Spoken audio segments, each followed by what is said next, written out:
अस्सलाम वालेकुम, मैं आपको खुशामदीद कहता हूँ इनसाइट में। कल आसमा जहांगीर की याद में मुनक़दा एक सेमिनार में गुफ्तगू करते हुए मुकर्ररीन ने यह बात कही कि TLP और इस जैसी तंजीमों को इजाज़त देना, इनसे मुआहदे करना, इनके लोगों को छोड़ देना, इनके नाम कालदम से ख़त्म करके इनको नावल एक्टिविटीज़ की इजाज़त देना, इस बात की निशानदेही करता है कि रियासत खौफज़दा वाकई हो गई। रियासत के खौफज़दा होने की वजूहात क्या हैं, इन लोगों को क्यों इजाज़त दी गई, और फिर उसके साथ साथ ये कि क्या इनके इस तरह से इजाज़त देने से, इनके इस तरह से आगे बढ़ने से इस बात की निशानदेही होती है कि पाकिस्तान में इंटरनल थ्रेट बहुत ज़्यादा है, एक्सटर्नल थ्रेट शायद उतने ज़्यादा नहीं है। इस हवाले से हम बात करेंगे। दिफाई तज़ियाकार सैयद गज़नफ़र अली रिटायर्ड ब्रिगेडियर है, उनसे आइए चल के बात करते हैं। अस्सलाम वालेकुम जनाब। जी वालेकुम अस्सलाम सर ये बिल्कुल ठीक ठाक। ये फरमाइए, गुज़श्ता दिनों आसमा जहांगीर की याद में एक सेमिनार हुआ और उसमें भी लोगों ने ये कहा कि इस वक्त पाकिस्तान को जो TLP के साथ मुआहदे की सूरत में हमारे सामने आया है या TTP के साथ हो रही है बातचीत के, उनसे मुज़ाकरात हो रहे हैं, उस हवाले से पाकिस्तान को एक्सटर्नल थ्रेट्स इतने नहीं हैं जितने इंटरनल थ्रेट्स हैं। इस हवाले से ज़रा फरमाइए कुछ। बहुत शुक्रिया रूम साहब। असल में पहले तो ये जानना जरूरी है कि थ्रेट का मतलब क्या है, क्योंकि जिस वक्त तक आप थ्रेट परसेप्शन ठीक नहीं करेंगे उस वक्त तक आप इस चीज का जवाब नहीं दे सकते कि इंटरनल थ्रेट ज्यादा है या एक्सटर्नल थ्रेट ज्यादा है। थ्रेट का मतलब है कि तीन चीजें आपकी एक मुल्क के अंदर अहम होती हैं। एक होती है उसकी आवाम, दूसरी होती है उसकी इकोनॉमी, और तीसरी होती है उसकी गवर्नेंस सिस्टम। और उसको जब आप एक्सपैंड करते हैं तो उसके अंदर आपकी इंटरनल गवर्नेंस भी आ जाती है और आपके अंदर उसके इंस्टीट्यूशंस भी आ जाते हैं। और जब इंस्टीट्यूशंस को डिफाइन करते हैं तो वो तमाम गवर्नमेंट के वो इंस्टीट्यूशन जिन्होंने डिसीजन मेकिंग बॉडी में हिस्सा लेना होता है वो सारे शामिल होते हैं। अब अगर आप एक्सटर्नल और इंटरनल थ्रेट को डिवाइड करेंगे तो उन एक्सटर्नल थ्रेट के अंदर और इंटरनल थ्रेट के अंदर अगर आप देखेंगे तो उसमें चीज ये आएगी कि पाकिस्तान के अंदर इस वक्त दो चीजों में एक लिंकेज नजर आ रहा है। जो आपने बात की TTP की और TLP की, वो तो अपनी जगह एग्जिस्ट कर रही है, क्योंकि उससे आपके TLP से आपका पूरे का पूरा इंटरनल सिस्टम जैम हुआ। और वो जो थ्रेट की एक डेफिनेशन है अवाम, सिटीजन, उनके ऊपर बहुत बड़ा इफेक्ट हुआ। और इफेक्ट इसलिए हुआ कि जिस TLP ने तमाम की तमाम रोड सड़कें और तमाम के तमाम अस्पताल और तमाम की तमाम सर्विस प्रोवाइडर को जैम कर लिया, तो उसका डायरेक्ट इफेक्ट आपके अवाम के ऊपर आया। इसका मतलब है कि वो आपके सामने एक थ्रेट की सूरत में सामने आया।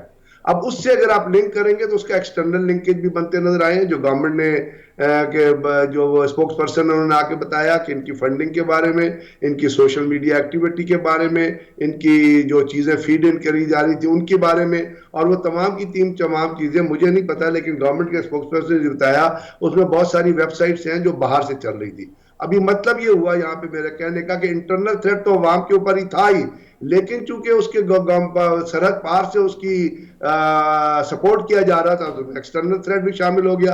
और इसी तरह TTP के हिसाब से जब आप देखते हैं कि TTP जो पाकिस्तान के बॉर्डर से बाहर मौजूद है और इस वक्त वो आपके इन्फ्लुएंस के अंदर नहीं है, बल्कि अफगान तालिबान ये कहते हैं कि हम उनके साथ मुज़ाकरात कर रहे हैं और वहां से उनकी प्रेजेंस जो है वो भी अफगानिस्तान के अंदर आ रही है, तो इसका मतलब है कि वो भी थ्रेट इस वक्त जो है आपकी सरहदों के बाहर मौजूद है।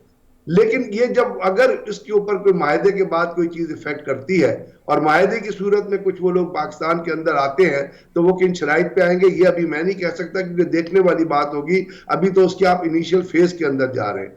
तो जहां तक इंटरनल थ्रेट को आपने जो क्लासिफाई किया वो सिर्फ इंटरनल नहीं है मेरी नजर में, उस इंटरनल के बहुत सारे एक्सटर्नल लिंकेजेस हैं। और जब भी आप इस किस्म की किसी भी ऑर्गेनाइजेशन को उठाएंगे तो वो ऑर्गेनाइजेशन एक कॉमन आदमी का जहन कहता है कि इस किस्म के एहतजाज और इस किस्म की ऑर्गेनाइजेशन जो है वो फंडिंग के बगैर नहीं चल सकती। अगर वो फंडिंग के बगैर नहीं चल सकती तो जहन में फिर क्या सवाल ये पैदा नहीं होता कि वो फंडिंग कहां से आती है, वो कहां से आप उनको इतने चीजें मिलती है जिसके जरिए वो अब 8 दिन 10 दिन 9 दिन 12 दिन तक अपने ऊपर अपना एक मोर्चा बना के या अपनी सेटन बना के बैठ जाते हैं। तो वो जो चीजें लिंक होती है उसमें आपको दोनों डायमेंशन पे डील करना पड़ेगा। वो एक्सटर्नल डायमेंशन भी है, वो इंटरनल डायमेंशन भी है, और वो फिर डायमेंशन आपकी इंफॉर्मेशन टेक्नोलॉजी और साइबर क्राइम जो उनसे भी रिलेट हो जाती है, क्योंकि अगर कोई चीजें बाहर से सपोर्ट की जा रही हैं तो आपकी साइबर सिक्योरिटी के अंदर आती हैं। अगर अवाम के ऊपर इफेक्ट आ रहा है तो वो नेशनल सिक्योरिटी के अंदर आती है, क्योंकि मैंने आपको बताया नेशनल सिक्योरिटी तीन ही चीजों को डिफाइन करती है। नेशनल सिक्योरिटी डिफाइन करती है सिटीजन्स को, इकोनॉमी को और इंस्टीट्यूशंस को। अगर इन तीनों पे हमला हो रहा है तो इसका मतलब है इस वक्त आपकी नेशनल सिक्योरिटी पे हमला है और उसके एक्सटर्नल लिंकेजेस है। तो हमें ये तमाम चीजें सिर्फ इंटरनल व्यू से नहीं देखनी चाहेंगी, हमें इसके लिए वो तमाम मेजर्स अडॉप्ट करने पड़े जो हमारी अफवाज कर रही हैं। और इसके साथ साथ पाकिस्तान की जो सिक्योरिटी एजेंसीज हैं वो बहुत वेसिफरसली, बड़े वेमेंटली, बड़े एक ऑर्गेनाइज तरीके से इस चीज के ऊपर काम कर रही हैं। लेकिन जब आप किसी भी मुज़ाकरात में एंटर होंगे, किसी भी नेगोशिएशन में एंटर होंगे, तो उसमें बहुत सारी चीजें हैं आपको जो ओवरलुक करनी पड़ेंगी। अब सोचना क्या है, सोचना ये है कि क्या जो चीजें आप ओवरलुक करते हैं वो लॉन्ग टर्म में आपके लिए बेनिफिशियल है या नहीं। यानी अगर आप एक माहदा कर रहे हैं तो क्या इस सूरत में कर रहे हैं कि आइंदा वो इस किस्म के किसी जुर्म में इन्वॉल्व नहीं होंगे। तो जहां पे टीएलपी को भी अब आप देखते हैं तो माजी में तो उनका ये रिकॉर्ड ही रहा, उन्होंने इससे पहले भी सिट इन किए हैं, लेकिन हर दफा वो बाहर आ जाते हैं, हर दफा वो आके रिलेट कर देते हैं, हर दफा वही चीजें। भाई एक चीज एक ही दफा में प्रीडोमिनेंट रहती है ना। पाकिस्तान ने अपना रिकॉर्ड जो है, हमारे नबी करीम सल्लल्लाहु अलैहि वसल्लम जिनकी हमारे दिल में, आपके दिल में, पूरे पाकिस्तान के दिल में, मुसलमानों के इतनी मोहब्बत है जो अपनी जान से ज्यादा है। लेकिन बात यह है कि उसके भी ऊपर भी प्रोटेस्ट करने का एक तरीकाकार मौजूद है, जिसमें नबी करीम ने भी यह फरमाया कि आम आदमी को तकलीफ न दो, आम आदमी को जरर ना पहुंचाओ, आम उनकी सिक्योरिटी भी उनकी जिम्मेदारी है। जो उनका नाम लेते हैं, उनकी आवाम की सिक्योरिटी उनकी भी जिम्मेदारी है, सिर्फ हुकूमत की जिम्मेदारी नहीं है। अब जो पुलिस कांस्टेबल्स 2-3 हैं जिनकी खबरें आ रही हैं, उनके साथ जो कुछ हुआ और जिस तरह उनको मारा पीटा और जिस तरह उनके ट्रीट हुआ, आप मुझे बताएं क्या ये किसी तरह भी एक महज़्ज़ब तरीक़ाकार के ज़ुमरे में आता है। तो बात यह है कि यहाँ पे जब ये चीज़ें हो रही हैं, इसमें वो तमाम एंगल्स को आपको नज़र में रखने होंगे जो आपके एक्सटर्नल इंटरफेरेंसेस से रिलेट करते हैं और इंटरनल जो चीज़ें हो रही हैं और जिस तरह उनको बढ़ाया जा रहा है, जिस तरह उनको हवा दी जा रही है और बाद लोग जिस तरह उनको प्रोपेगेट करते हैं, उस चीज़ से रिलेट करती है। और इन दोनों को कंबाइंड तौर पर मिला के आपको एक स्ट्रैटेजी बनानी होगी, तब ये चीज़ें आने वाले दिनों में कोई प्रोडक्टिव रिजल्ट देंगी, या तब आने वाले दिनों में ये मुआहदे जो हैं बेनिफिशियल साबित हो सकेंगे। अच्छा, ये फरमाइए कि जो इसी स्टेटमेंट में बात आई और ये मैं सेमिनार का भी जिक्र कर रहा हूँ जिसमें बार बार ये सामने आया कि रियासत रिलक्टेंट है इनके खिलाफ एक्शन लेने के लिए, तो ये रिलक्टेंस आपको नज़र आती है कि रिलक्टेंस किसी वजह से है, या मतलब ये है कि वो वाकई मुआहदे के ऊपर अब अमल दरामद करेंगे, ये श्योरिटी है इस वजह से है? मैंने आपसे अर्ज किया कि गवर्नमेंट रिलक्टेंट है, क्योंकि रियासत के अंदर तो बहुत सारे ऐसे भी अवाम हैं, क्योंकि रियासत का जब हम नाम लेते हैं तो उसमें अवाम भी शामिल हो जाते हैं। हुकूमत का जब नाम लेते हैं तो हुकूमत वक्त होती है, और रियासत के अंदर बहुत सारे लोग हैं जो टीएलपी की जो तरीक़ाकार है उसको सपोर्ट नहीं करते। वो चाहते हैं कि ये चीज़ ना हो और ये चीज़ ख़त्म हो।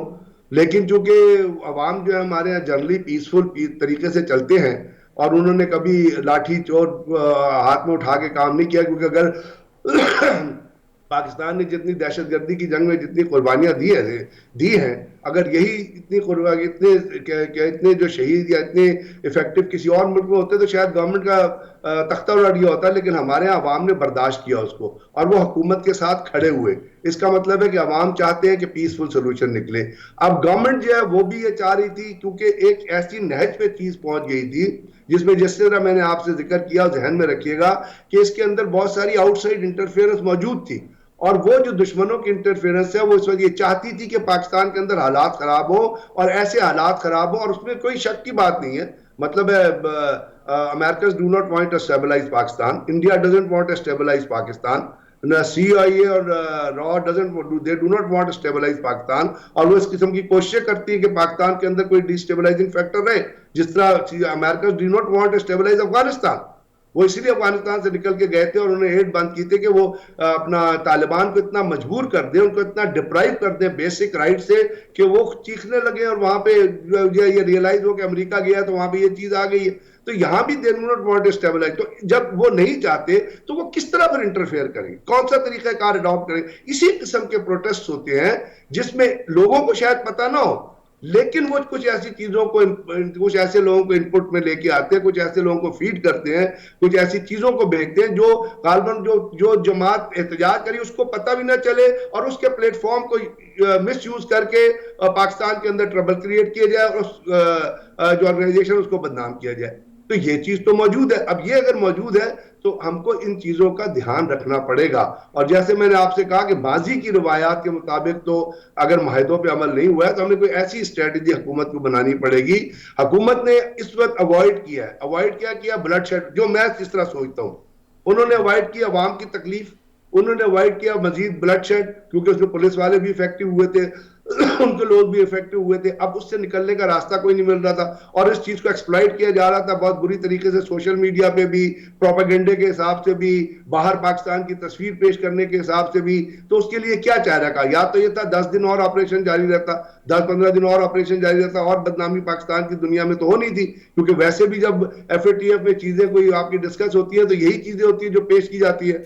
तो मेरा ख्याल ये है कि अंडर कंपल्शन गवर्नमेंट ने एक वायदा किया और उसमें उसके पॉजिटिव्स भी हैं, उसके नेगेटिव्स भी हैं, लेकिन कोशिश ये करनी चाहिए कि जो पॉजिटिव्स हैं उससे फायदा उठाएं और आगे अवाम के लिए भी इस तकलीफ का बाइस ना बने और हुकूमत के लिए भी प्रॉब्लम का बाइस ना बने। अच्छा, ये फरमाइए कि अब ये जो इनके साथ तो मुआहदा हो गया, इनको फोर्स स्केड्यूल में रखा गया था, वहाँ से निकाल लिया, इनको कालादम करार दिया गया था, वो ख़त्म कर दिया गया, रहनुमा सारे रिहा कर दिए गए। अब बाकी बहुत सी जो और तंजीमें हैं वो भी फिर इसी तरह से सर उठा रही हैं कि जी हमें भी ख़त्म किया जाए, हमारे ऊपर भी पाबंदियाँ ख़त्म की जाए। तो ये एक आपके ख्याल में अगर देखा जाए तो मुआहदा बिल्कुल गलत हुआ है, ठीक हुआ है, क्या हुआ है? मतलब ये बहुत से लोगों को और इजाज़त मिल गई इस तरीके से आगे आने की, वो भी आखिर दिन आप तंजीमों की बात कर रहे हैं, वो तंजीमें पाकिस्तान के अंदर जो फिजिकल दहशतगर्दी हुई है ना, जिसमें डायरेक्टली कन्फ्रंटेशन हुई सिक्योरिटी फोर्सेस की और उन तंजीमों की, और उन्होंने ये अहद किया कि हमने पाकिस्तान की अफवाज के खिलाफ, पुलिस के खिलाफ और जो रेंजर्स के खिलाफ, लॉ इन्फोर्समेंट एजेंसी के खिलाफ लड़ना है। ये उन्होंने अपने इस चीज का बरमला इजहार किया, जिसमें आप TTP को ले सकते, जिसमें आप जमातुल अहरार को ले सकते हैं, जिसमें आप पंजाबी तालिबान को ले सकते हैं। और ये एक्शन उन्होंने उन इलाकों में जहां पे ये प्रोस्क्राइब्ड ऑर्गेनाइजेशन लोकेटेड थी, उन्होंने वहां पे ये ऑपरेशन किए और उनकी बाकायदा एक जंग की सूरत में उनका खात्मा किया गया। जैसे आपको पता चला कि पाकिस्तान आर्मी ने ऑपरेशन किए, फिर बहुत सारे इंटेलिजेंस बेस्ड ऑपरेशंस हुए जो हुए पाकिस्तान के अर्बन एरियाज में भी, जहां से इनके जो फैसिलिटेटर्स भी थे और वो लोग जो एक्टिवली इन्वॉल्व भी थे उनको भी टारगेट किया गया, उनको भी पकड़ा गया। तो वो तो एक डिफरेंट रैलम हो जाता है जहां उन्होंने हथियार उठा लिए और वो बाकायदा यहाँ पे चीज शुरू हुई एक कन्फ्रंटेशन से। यानी उन्होंने ये कहा नहीं था कि हम अफवाज के खिलाफ लड़ेंगे या पुलिस के खिलाफ लड़े, लेकिन वो एक जैसे पॉलिटिकल कन्फ्रंटेशन होती है। जैसे पाकिस्तान में एक मूवमेंट चली थी, आपको याद होगा, अयूब खान के खिलाफ, और उसमें पुलिस की और स्टूडेंट्स की बहुत बड़ी आपस में अमूमन क्लैश हो जाता है। ये क्लैश की सूरत हाल पैदा हुई, और जब क्लैश की सूरत हाल पैदा होती है तो उसके अंदर स्पोरेडिक वायलेंट एक्शंस भी होते हैं। तो इनका थोड़ा सा उस हिसाब से थोड़ा सा जो तरीक़ाकार और थोड़ा सा जो रुख है वो डिफरेंट है उन तंजीमों के साथ। अब वो है TTP के अंदर। अगर आप TTP से अफगानिस्तान के अंदर माहिदा कर रहे हैं और आप कह रहे हैं कि जी हम उनसे बातचीत में हैं, जिसकी अभी शिकें सामने नहीं आई हैं, किस टर्म से बातचीत हो रही है, तो फिर तो TLP से बातचीत करना भी मतलब है वही खारिज अकल नहीं रह जाता ना, कि अगर आप उनसे बात कर रहे हैं जिन्होंने ये कहा कि हम पाकिस्तान के लोगों को मारेंगे, उन्होंने कहा कि हम उनके खिलाफ ऑपरेशन करेंगे, उन्होंने कहा हम सिक्योरिटी फोर्सेस, तो इन्होंने इस चीज नहज पे तो नहीं पहुंचे। ये तो एक इनका इशू था जो इन्होंने रेस किया, वो तमाम मुसलमानों का इशू है वैसे तो, जहाँ पे रसूल करीम पीस व रिसालत में आपकी इज्जत और तहरीम उनकी ताजीम की बात होती है, लेकिन उसमें जो तरीक़ाकार आखिर में इख्तियार किया गया सिटेंट का लोगों को, वो गलत था। उसके ऊपर आप बातचीत कर सकते हैं, लेकिन मुझे नहीं लगता कि वो ये जो तंजीम है किसी भी सूरत में सिक्योरिटी फोर्सेस से डायरेक्ट कन्फ्रंटेशन या पुलिस की, पाकिस्तान की पुलिस से या रेंजर से डायरेक्ट कन्फ्रंटेशन का कोई एजेंडा लेके आगे चल रही है। तो ये चीजें जो मायदा हुआ है उसके, मैंने कहा ना, क्लॉजेस के ऊपर अमल जो है आने वाले दिनों में, और इनको भी कुछ अक्ल आनी चाहिए ना। सारा कुछ हुकूमत की जिम्मेदारी तो नहीं है ना, बहुत सारी जिम्मेदारी आपके अंदर उन लोगों की भी है जो अपने आप को आलिम और उलमा कहलाते हैं। उन्हें भी तो रोल प्ले करना बड़ा जरूरी है, चाहे वो गवर्नमेंट के फंक्शनरी हैं या नहीं है। आखिर लोगों को समझाना और सही राह दिखाना, ये भी तो बहुत सारे लोगों का काम है, जिसमें आपकी सिविल सोसाइटी भी आ जाती है। तो बात यह है कि ये एक ऐसी प्रॉब्लम है जिसको सिर्फ हुकूमत ही नहीं बल्कि ऑपोजिशन भी, और बल्कि बहुत तबका मुख्तलिफ तबका फिक्र से ताल्लुक रखने वाले लोग भी इसके अंदर इंटरेक्ट करें, ताकि मेरा सिर्फ एक पॉइंट है, वो पॉइंट है कि ये चीजें पाकिस्तान के अवाम के लिए तकलीफ का बाइस ना बने। ठीक बात मेहरबानी। असल बात यह है कि पाकिस्तान के अवाम के लिए किसी मुसीबत का बायस ना बने, इन क्लॉजेस को गौर से इनके ऊपर अमल दरामद कराना ज़रूरी है। और जितनी ज़िम्मेदारी हुकूमत पाकिस्तान की रियासत की है, उतनी ज़िम्मेदारी अब TLP की और दूसरी तंजीमों की भी बन जाती है जो इनके साथ शामिल हैं। अभी इजाज़त दीजिए एक छोटी सी ब्रेक के लिए, ब्रेक के बाद वापस आएंगे और अगले सेगमेंट में आपसे फिर मिलेंगे। अभी इजाज़त दीजिए ब्रेक के लिए।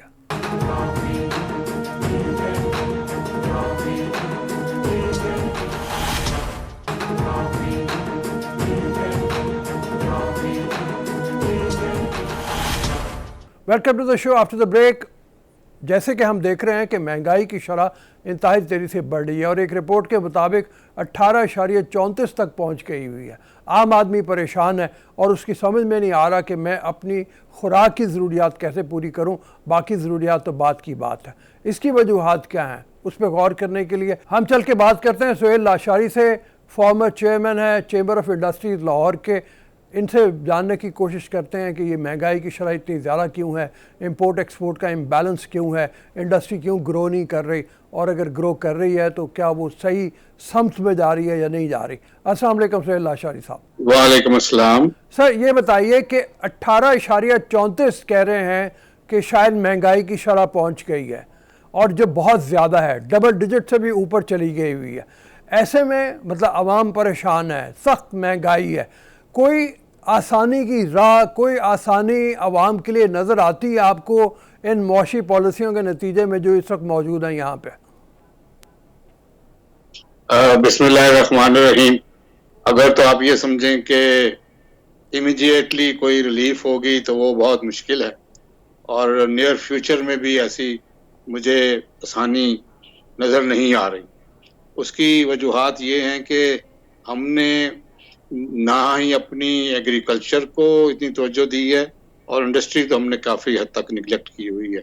देखिए, सबसे महंगाई की इस वक्त जो बात हो रही है वो शाय खुर्दनोश पे हो रही है, और हमारा मुल्क बड़े अरसे दराज से हमें बड़ा गरूर था कि हम एग्रीकल्चरस कंट्री हैं और हमारे भड़ोले भरे रहते हैं और हमारे पास खाने पीने की चीज़ें वापर मकदार में मौजूद होती हैं।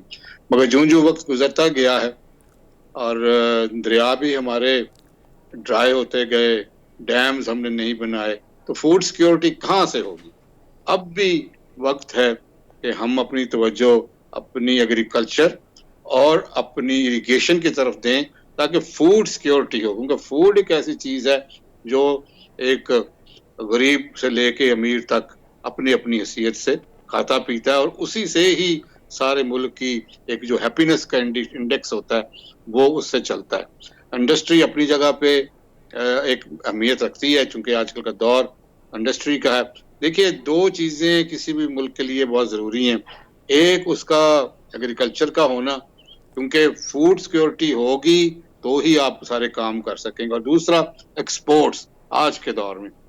अच्छा सुहेल साहब, आपने इंडस्ट्री की मुश्किलात की बात की, तो इंडस्ट्रियल सेक्टर में क्या मुश्किलात हैं जिसकी बुनियाद के ऊपर हमारी इंडस्ट्री ग्रो नहीं कर पा रही? एक चीज़ तो हमें आम आदमी को ये लगती है कि हमारी इंडस्ट्री जो है उसमें भेड़ चाल ज़्यादा है, उसमें वैरायटी कम है। इंडस्ट्री इस तरह से फैली है कि एक आदमी ने टेक्सटाइल में किया तो सारों ने टेक्सटाइल में कर लिया। हमारी वैरायटी नहीं है जिसकी बुनियाद के ऊपर हम दुनिया को अट्रैक्ट कर सकें। क्या ये बात सही है या कुछ और भी है? देखिए जी, आज से 25-30 पहले तो यही था कि जिसने आटे की मिल लगाई सब ने आटे की मिल लगा ली। फिर एक दौर आया कि जिसने दुकान खोल ली और मॉल बना लिया तो सब ने मॉल और प्लाजे बना लिए, और एक ने हाउसिंग सोसाइटी बनाई तो हाउसिंग सोसाइटी बनने शुरू हो गई। बुनियादी तौर पे बिजनेसमैन ये देखता है कि प्रॉफिट कहाँ पे है और कहाँ पे आसानी से पैसा कमाया जा सकता है। मगर अब दौर बदल गया। अब पाकिस्तान में बहुत से स्टार्टअप्स आ गए हैं और मुख्तलिफ एरियाज में आ गए हैं। जैसे मैं अर्ज कर रहा था कि टेक्नोलॉजी का दौर है, अब आपका ई कॉमर्स का दौर है, लोग सॉफ्टवेयर डेवलपमेंट कर रहे हैं जो पहले नहीं इतनी ज़्यादा थी, और इसी तरह जैसे अब आपकी इलेक्ट्रिक व्हीकल्स आ रही हैं, सो पेट्रोलियम पे निसार कम होना शुरू हो जाएगा। बहुत से अब एंटरप्रेन्योर्स आ गए हैं, जैसे अभी आप देख रहे हैं ई डिलीवरीज हो रही हैं। So there are many things which are happening. दरअसल बात ये है कि कंपनी को रजिस्टर करवाने में अभी भी SECB में देर लगती है, बिजली का कनेक्शन लेने में देर लगती है, बोल तो बिजली है कोई नहीं, और है तो प्रॉपर मिलती नहीं है। तो even the export processing zones are not working that efficiently कि जिसमें हम बहुत अरसे से शोर मचा रहे हैं कि ईज ऑफ डूइंग बिजनेस हो, कि आपकी 10-15 दिनों में आप फैक्ट्री को काम शुरू कर सकते हैं जिनकी नीयत है काम करने की। अभी भी साल लग जाते हैं इजाजतों लेने में, काम करने में। और आप हैरान होंगे कि एक इंडस्ट्री लगाना चाहता है तो जो जमीन खरीदी है उस पर नक्शा पास करवाने के लिए भी आपको टैक्स देना पड़ता है। भाई व्हाई ऑल दिस, अपना काम करने दें। अच्छा सुहेल साहब, ये फरमाइए कि आपने इंपोर्ट और एक्सपोर्ट के इम्बैलेंस की बात की है, तो इंपोर्ट क्या सिर्फ इस बुनियाद के ऊपर है कि लग्जरी में पड़ गए हैं लोग, बहुत ज़्यादा लग्जरी आइटम्स मंगा रहे हैं, हर चीज़ मंगवा रहे हैं, और एक्सपोर्ट इसलिए कम है कि हमारी, आपने इसका जवाब तो दे दिया कि अब नए स्टार्टअप्स हैं, बहुत सी इंडस्ट्री फैल रही है, लेकिन वो अभी भी दुनिया को अट्रैक्ट करने में कामयाब नहीं हो पाए। इसका इम्बैलेंस क्या है और क्यों है? ज़रा कैमरा दूर करके सर जवाब दीजिएगा। जी, मैं आपको अर्ज करता हूँ कि हमारी एक्सपोर्ट्स की वो एक तो हमारा स्केल ऑफ बिजनेस इतना बड़ा नहीं है, हमें जब बड़ा ऑर्डर मिल जाता है तो हम उसको फुलफिल नहीं कर सकते। दूसरी बात ये है कि हमारे मुल्क में अभी तक स्टैंडर्डाइजेशन और सर्टिफिकेशन का रवाज नहीं हुआ। बाहर के मुल्क एक स्टैंडर्ड की चीज मांगते हैं और उसकी सर्टिफिकेशन चाहते हैं कि हाँ ये उस स्टैंडर्ड की है कि नहीं है। तो हुकूमत अब थोड़ा सा तवज्जो इस तरफ दे रही है कि हम यूरोप और अमेरिका और अदर देन दैट हम एक स्टैंडर्ड की चीज बनाएं और उसकी फिर हम सर्टिफिकेशन हासिल करें कि हाँ हम इस स्टैंडर्ड की चीज बना रहे हैं, तो तभी बिकेगी। Price is not the issue, price एक हद तक होती है, उसके बाद अगर आपकी स्टैंडर्ड की चीज है तो वो लोग मर्सिडीज खरीदने वाले भी हैं, BMW खरीदने वाले भी हैं, तो वो एक स्टैंडर्ड अगर होगा आपका तो आपकी वो चीज भी बिकेगी।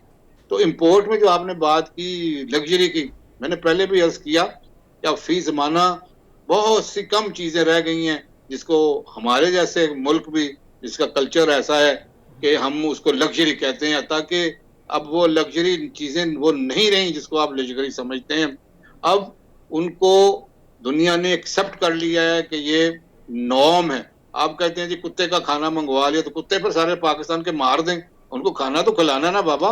और वो आप इतने बड़े बड़े डॉग शोज करते हैं या और चीजें करते हैं, ये लग्जरी उस तरह से नहीं रही है। जैसे मैंने पहले भी अर्ज किया, it is less than 1% of your GDP, so you should not be worried about luxury item, you should be worried about your exports. देखिए, चीज को बैन कर देना, चीज को मना कर देना बहुत आसान है। आपने बसंत बैन कर देते हैं, आप टेलीफोन मोबाइल कुछ स्ट्राइक होती है तो बैन करके बंद कर देते हैं, डबल सवारी को बैन कर देते हैं, तो क्या उससे कोई आप नतीजे अच्छे हासिल कर लिए अब तक? जैसे जी ये बैन कर दिया था, आप असला लाइसेंस बैन कर देते हैं। जो जिस चीज को आप मैनेज नहीं कर सकते आप उसको बैन करने की कोशिश करते हैं। ये कोई पॉलिसी अच्छी नहीं है। पॉलिसी वो अच्छी होती है जिसमें आप देखें कि इसको मैनेज कैसे किया जा सकता है। एक हद तक हर चीज को आना चाहिए, हर चीज दुनिया में चलती है, फिर जब खत्म हो जाती है फिर उसकी कीमत बढ़ जाती है। चाहे वो चॉकलेट ही क्यों ना हो, खाने वाले हैं, पैसे देने वाले हैं, ठीक है। एक नीश होती है जो एक दौलत वाले होते हैं, क्योंकि अल्लाह ताला का निज़ाम है कि दौलत वाले भी होंगे, मिडिल लोग भी होंगे और काम करने वाला तकवा भी होगा। इसके बगैर निज़ाम हस्ती चल नहीं सकता। थैंक यू सर, बहुत मेहरबानी आपकी। बहुत से फैक्टर्स हैं जिनकी तरफ इशारा किया सुहेल आशारी ने, इनमें हुकूमत की कुछ नाअहलियाँ हैं, कोताहियाँ हैं, उसकी भी बात की, और कुछ इस हवाले से भी कि हमारे यहाँ इंडस्ट्री को जिस लेवल पे ग्रो करना चाहिए या फूड पैदा करने वाले लोगों को जिस तरह से ग्रो करना चाहिए उस तरह से ग्रो नहीं कर पा रहे। टैक्स की भी बात हुई कि टैक्स ना दहिंदा बहुत ज़्यादा हैं, हुकूमत को चाहिए, FBR को चाहिए उस बारे में कोई ऐसा लाया अमल तरतीब दे जिसकी बुनियाद के ऊपर इसको जस्टिफाई भी किया जाए टैक्स को, और फिर हर आदमी चाहे दुकानदार ही क्यों ना हो छोटा, उसको भी टैक्स देने की तरफ राग़िब किया जाए। अभी चलते हैं एक ब्रेक की तरफ, ब्रेक के बाद वापस आएंगे और हम चलेंगे अपने अगले सेगमेंट की तरफ। इजाज़त दिए ब्रेक के लिए।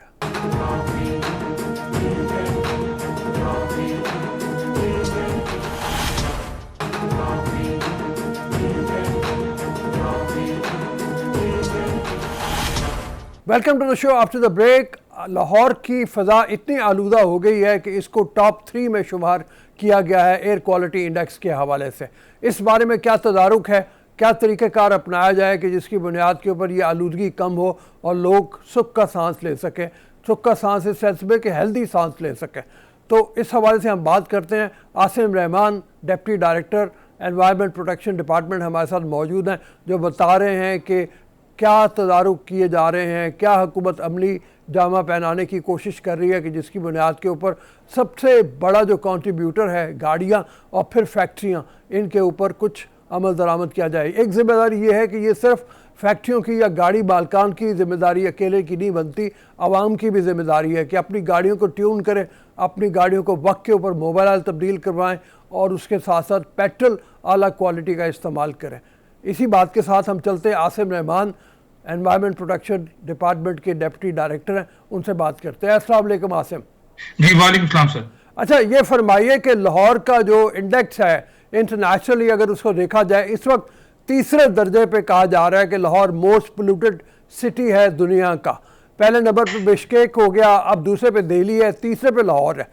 इतनी सांस में घुटन है, बेशुमार बीमारियां फैल रही हैं। गवर्नमेंट ने क्या तदारुक करने के लिए सोचा है कि लोगों की सेहत की बहाली हो और फिर ख़ास तौर पे इतनी पोल्यूशन जो है इसमें कुछ कमी आ सके? जी सर, इसमें मैं अर्ज करना चाहूँगा आपको कि ये आपका पॉइंट बड़ा पर्टिनेंट है और इसके ऊपर काफ़ी सारे क्वेश्चंस भी आ रहे हैं। इस वक्त जो डाटा जिसके ऊपर एयर क्वालिटी इंडेक्स को कंपेयर किया जा रहा है तमाम ममालिक के साथ, वो डाटा बेसिकली ऐसे सेंसर से लिया जा रहा है जो बेसिकली यूएस EPA अप्रूव नहीं है। इसकी वजह से काफ़ी सारी इबहाम, लोगों के दरमियान कन्फ्यूजन पाई जाती है। इन्वायरमेंट प्रोटेक्शन डिपार्टमेंट ने हैज़ कैटेगोरिकली स्टांस लिया है जिसमें कहा गया है कि आप यूएस EPA अप्रूव्ड सिस्टम्स का डाटा डिस्प्ले करें और बाकी दूसरा डाटा डिस्प्ले ना करें, ताकि लोगों के अंदर जो खौफो हरास और दूसरे मामलात हैं वो खत्म हो जाए। और उस सिलसिले में environment protection department safe cities के साथ और PDMA के साथ मिलकर मुसलसल तशहीर कर रहा है उस ऑथेंटिक डाटा की जो यहाँ पे अवेलेबल है। इस सिलसिले में मैं आपको ये भी बताना चाहूंगा सर कि इस वक्त तक हमारे जो यहाँ पे आलूदगी है, फिजाई आलूदगी के अंदर 6 क्राइटेरिया पोल्यूटेंट्स शामिल होते हैं। हमारे पास हमें जो इस वक्त बहरानी कैफियत का सामना करना पड़ रहा है वो सिर्फ और सिर्फ फाइन डस्ट पार्टिकल्स का है। अगर हम अपना लाहौर शहर का एयर क्वालिटी का इंडेक्स देखें तो उसके अंदर प्रीडोमिनेटली इस वक्त जो है वो हवा के ज़र्रात हैं और गर्दो गुबार है, जिसकी वजह से लाहौर की फिजा जो है ना वो खराब है। ये बड़ा इंपॉर्टेंट है इस बात को देखना कि ये छोटे छोटे फैक्टर्स मिलके हवा की आलूदगी को खराब करते हैं। मैं इसमें अर्ज करूंगा कि गवर्नमेंट ऑफ पंजाब ने इसके अंदर बहुत एक्टिवली रोल्स अपना किरदार अदा कर रही है। पंजाब एनवायरमेंटल प्रोटेक्शन डिपार्टमेंट ने एयर क्वालिटी मॉनिटरिंग स्टेशन लगाए हुए हैं जहां से एयर क्वालिटी इंडेक्स को बताया जाता है। इसके साथ साथ एक प्रोविंशियल सब कमेटी है स्मोक के ऊपर, वो बनी हुई है under the chairmanship of minister environment. Ministerial committees हैं, डिस्ट्रिक्ट के अंदर स्मोक कमेटीज हैं, देन तहसील कमेटीज हैं जो इन तमाम चीजों के ऊपर अमल, तमाम चीजों की मॉनिटरिंग करने के बाद अपना काम सर अंजाम दे रही है। अच्छा जी सर। जी सर। हाँ, ये फरमाइए, मतलब जाहिर है कि कोई इमरजेंसी तो ऐसी होगी जिसकी बदौलत गवर्नमेंट ने ये कहा कि 1 महीने के लिए बहुत सी चीज़ों पर पाबंदी लगाई जाएगी। फैक्ट्रियां जो धुआं छोड़ेंगी उनके ऊपर हैवी जुर्माना किया जाएगा, गाड़ियां जो धुआं छोड़ेंगी उनके ऊपर हैवी जुर्माना किया जाएगा, और पेट्रोल जो है वो यूरो 5 मिलेगा सिर्फ।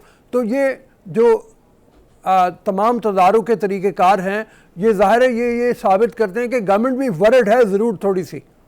मैं सर इसमें अर्ज करूंगा कि ये एक होलिस्टिक अप्रोच की जरूरत है हमें इस वक्त ना, और गवर्नमेंट इसके ऊपर वाकई एक होलिस्टिक अप्रोच ले रही है कि वो तमाम गर्दो गुबार जो इस माहौल में आता है, वो चाहे वो गाड़ियों के मूवमेंट की वजह से हो या वो किसी दूसरे अवामिल की वजह से हो, उन तमाम को कम किया जाए। और गवर्नमेंट इसके ऊपर प्रोएक्टिवली काम कर रही है ताकि हवा में इसकी मिकदार जो है वो कम से कम हो सके। अच्छा, ये तो एक चीज़ हो गई। इसके साथ मुझे ये बताइए कि जो अवाम हैं उनकी हिफाजत के लिए आप क्या कहेंगे? मतलब ये कि नाक कान गले की बीमारियां फैल रही हैं, ज़ाहिर है लोगों में ज़्यादा हुआ है। मैं खुद अपने बारे में आपको बताता हूँ कि मुझे दिन में 2-3 बार ऐसा महसूस होता है जैसे डस्ट निकल रही है हलक के अंदर से। तो जब मुझे महसूस हो रहा है, जो बहुत कम बाहर निकलता है या होता भी हूँ तो गाड़ी में, बंद गाड़ी में होता हूँ, तो आम पब्लिक का क्या हाल होगा उसका अंदाज़ा आप खुद ही कर सकते हैं। इस वक्त जो प्रीडोमिनेटली हमें फैक्टर का सामना है वो है इस हवा के अंदर ज़रात की मौजूदगी के साथ मौसमियाती तब्दीली का हम सामना कर रहे हैं, जिसे हम कहते हैं टेम्परेचर इन्वर्जन। टेम्परेचर इस वक्त उतनी तेजी से दिन और रात का फर्क आ रहा है, जिसकी वजह से जो गर्म गैसें हैं और जो नीचे से बनने वाली गैसें हैं वो ट्रैप हो चुकी हैं। और उसके साथ साथ हमारे पास यहाँ पे इस वक्त विंड स्पीड भी बड़ी थोड़ी है। ये सर एक रीजनल फिनोमिना है जिसको हम हर साल एक्सपीरियंस करते हैं कि हवा की रफ्तार का कम होना और उसके साथ साथ आपके टेम्परेचर का इन्वर्ट होना, जिससे ये चीजें जो है ना वो ज्यादा मैग्नीफाई होते हैं। इसमें सर पहली बात तो ये है कि आइंदा आने वाले कुछ दिनों में हम उम्मीद करते हैं, महकमा मौसमियात की फोरकास्ट भी है कि हवा की रफ्तार थोड़ी तेज होगी। जब हवा की रफ्तार थोड़ी तेज होगी तो उससे इसकी शिद्दत में भी कमी आएगी, नंबर एक। नंबर दो सर, इंडिविजुअल लेवल पे हम में से हर शहरी को, हम में से हर आदमी को ये कोशिश करनी है कि हम इसके अंदर अपना कुलीदी किरदार अदा करें। वो सर ये है कि आपने जैसे कहा कि पर्सनल प्रोटेक्टिव इक्विपमेंट आप जरूर इस्तेमाल करें, मास्क जरूर इस्तेमाल करें, और इसके साथ साथ कोशिश करें कि जो गर्दो गुबार जो आप बाहर फैला रहे हैं या जो कंस्ट्रक्शन साइट जहाँ पे ये गर्दो गुबार फैल रहा है उसके अंदर मिट्टी को ढांप के रखें। हमें इंडिविजुअली हम जितना अच्छा काम करेंगे उससे हमारे इंडिविजुअल एक्शंस के माहौल के ऊपर असरात कम से कम होंगे। अच्छा, एक ज़माना हो गया हमें ये सुनते हुए कि फैक्ट्रियाँ हमारी बहुत आलूदगी फैलाती हैं और उनके खिलाफ कार्रवाई होनी चाहिए, लेकिन कार्रवाई होती नहीं है। उसी तरह से धुआं छोड़ रही हैं, जो एग्जॉस्ट है उनका वो उसी तरह से उतना ही ज़्यादा नुकसानदेह है एनवायरनमेंट के लिए जितना पहले था, आज से 10 बरस पहले था, बल्कि अब ज़्यादा हो गया क्योंकि फैक्ट्रियाँ ज़्यादा हो गई हैं। उस सिलसिले में क्या करने का इरादा है? सर देखिए, जो फैक्ट्रियां धुआं छोड़ रही हैं, जो आलूदगी फैला रही हैं, उनके खिलाफ एक कंक्रीट एफर्ट शुरू की गई है। बल्कि इसकी 2 टीयर्स इस वक्त काम कर रही हैं। एक गवर्नमेंट ऑफ पंजाब के जो कमिश्नर लाहौर, उन्होंने 5 स्क्वाड तश्कील दिए गए हैं। हमारे मिनिस्टर साहब यहाँ पे रातों को जो ये नॉर्दर्न एरियाज है उसके अंदर जाके देख रहे हैं। हमारे सेक्रेटरी साहब, हमारे डीजी साहबा, ये सारी इसके ऊपर एक प्रोएक्टिव अप्रोच ली हुई है। सर फैक्ट्रियों का चलना आलूदगी फैलाता है, लेकिन उस फैक्ट्री के साथ अगर उसके साथ स्क्रबर्स या उसके साथ जो एयर पोल्यूशन कंट्रोल डिवाइसेस, जिनको एब्रिविएशन ABCD कहते हैं, अगर वो लग जाएं तो ये चीजें बहुत बेहतर हो जाएंगी। और सर आप जितनी हर गुजरते वक्त के साथ, हर दिन के साथ हम इसके ऊपर कंक्रीट एफर्ट कर रहे हैं कि तमाम फैक्ट्रीज जो हैं वो इन तमाम पोल्यूशन मैयर्स इक्विपमेंट को लगाएं, ना सिर्फ आलूदगी को कम करें बल्कि इसके साथ साथ आलूदगी को मापने के आलात भी लगाएं ताकि उनका इंपैक्ट एनवायरनमेंट पे कम से कम हो सके। ये एक कंटिन्यूअस एफर्ट है। आपने सर बजाय इरशाद फरमाया, ये कंटिन्यूअस एफर्ट है कि हम जूं वक्त के साथ चलता जा रहा है, तरक्की की रफ्तार तेज होती जा रही है, उसके साथ साथ ये भी उतनी ही तेजी से कोशिश की जा रही है कि तमाम चीजों को विद इन लिमिट्स लाया जाए, एनवायरमेंटल क्वालिटी स्टैंडर्ड्स के अंदर लाया जाए, ताकि लोग और खुसूसन जो लाहौर के रहने वाले हैं वो साफ फजा में सांस ले सके। सर अच्छा, मसला ये है कि जैसे आपने फरमाया कि कोशिश की जा रही है, एफर्ट हो रही है, ये एफर्ट मैं भी तकरीबन बहुत सालों से सुन रहा हूँ, तो मतलब ये है कि ये कब लगा लेंगी फैक्ट्रियाँ? ये एफर्ट कब इतनी सख्त होगी कि जिसकी बुनियाद के ऊपर वो मजबूर हो जाएंगे कि कोई फैक्ट्री बगैर अपने प्रोटेक्शन के आलात लगाए हुए काम नहीं कर सकेगी? सर एनवायरनमेंट के कवानीन के तहत दो किस्म की प्रिवेंटिव मेजर्स लेते हैं। पहला सर ये है कि जब कोई एनवायरमेंटल अप्रूवल कोई फैक्ट्री लगाने के लिए आता है तो उसको इंश्योर किया जाता है कि वो तमाम लेटेस्ट मशीनरी और उसके साथ साथ तमाम ऐसी चीजें लगाएंगे जिससे एनवायरनमेंट के अंदर इम्पैक्ट कम से कम हो सके। और दूसरा सर, जो आपकी अभी जो परसेंटेज बढ़ती जा रही है इसके अंदर फैक्ट्रीज के लगने के साथ साथ उतनी ही तेजी के साथ उनके ऊपर काम किया जा रहा है ताकि वो सर 2 चीजें, जो नया लगाएगा वो लगाने से पहले इंश्योर करेगा कि हम इसको माहौलियाती आलूदगी को काबू करने में कामयाब होंगे, और जब जो लग चुकी हैं उनके साथ एक कंटिन्यूस एफर्ट है, उनके खिलाफ कार्रवाइयां भी जारी हैं और उनके खिलाफ सारे मामला किए जा रहे हैं कि वो इंश्योर करें इस बात को कि चीजों को विद इन द लिमिट्स लेके हैं। इसी सिलसिले में आपको बताना चाहूंगा कि थर्मल एनोमलीज जो रात के वक्त अगर कोई चलाते हैं उनके खिलाफ भी कार्रवाई की जा रही है। The things are going on. ये सारी चीजों को हम लेके चल रहे हैं ताकि एक होलिस्टिक अप्रोच लें।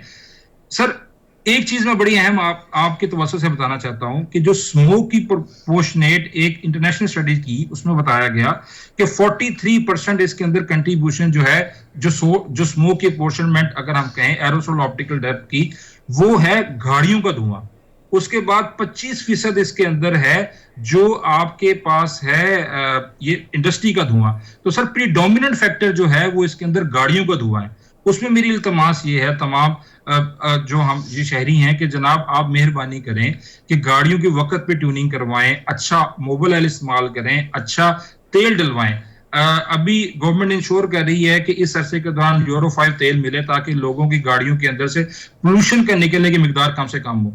जूं सर हम इन सारे कामों के ऊपर करें, और जो बाकी एक 20% है जो स्टेबल बर्निंग का होता है इसके अंदर कंट्रीब्यूशन, तो जो प्रीडोमिनेंट फैक्टर है उसको भी एड्रेस किया जा रहा है और जो उसके अंदर जो सेकंड प्रीडोमिनेंट फैक्टर है उसको भी एड्रेस किया जा रहा है ताकि चीजों को मिक्स किया जा सके। Sir thank you very much Asim, आपने बात की यहाँ पे, और एक पैगाम जो आपके हवाले से तवज्जुह से हम भी आवाम को देना चाहेंगे वो ये है कि सबसे बड़ा कंट्रीब्यूटिंग फैक्टर गाड़ियाँ हैं। अपनी गाड़ी को ट्यून करवा के रखें, गाड़ी को बेहतर हालत में रखें ताकि फ़िज़ा में आलूदगी कम से कम हो सके। आप भी बेहतर हवा में सांस लें और आपके साथी, आपके दोस्त, आपके अवाम, आपके रिश्तेदार वो भी साफ़ फ़ज़ा में सांस ले सकें। अभी इजाज़त दीजिए, अल्लाह हाफ़िज़ व नासिर।